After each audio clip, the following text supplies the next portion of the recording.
Bonjour, c'est Christian Pesset. Je reçois souvent des questions concernant l'étanchéité périphérique des fenêtres, ce désordre de construction, comme disent les professionnels, est-il couvert par la garantie décennale?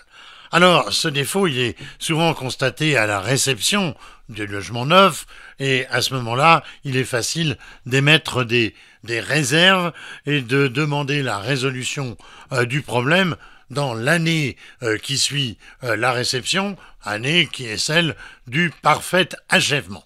Alors, ça n'entre pas dans la garantie de deuxième année, puisque on est là dans le parfait fonctionnement, et une perte d'étanchéité ne nuit pas évidemment au fonctionnement de la fenêtre, et ça touche en général plutôt donc les équipements.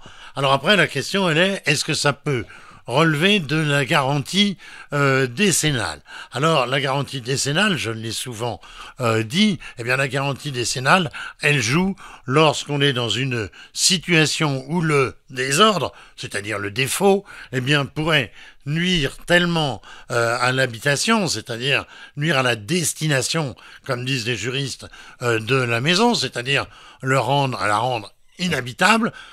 Évidemment, il est peu probable qu'un problème de joint plusieurs années après le début de la garantie décennale, qu'un problème de joint puisse être présenté comme étant un défaut empêchant d'habiter la maison, sauf évidemment si la fuite est telle qu'il y a de l'eau qui rentre dans la maison, et là on pourrait peut-être le faire valoir. Évidemment, si vous avez souscrit ce que je recommande tout le temps, si vous avez souscrit une assurance dommage ouvrage, envoyez à ce moment-là un courrier à votre assurance dommage ouvrage, et vous verrez bien ce qui se passera. Ils enverront certainement un expert, et peut-être qu'ils feront un effort.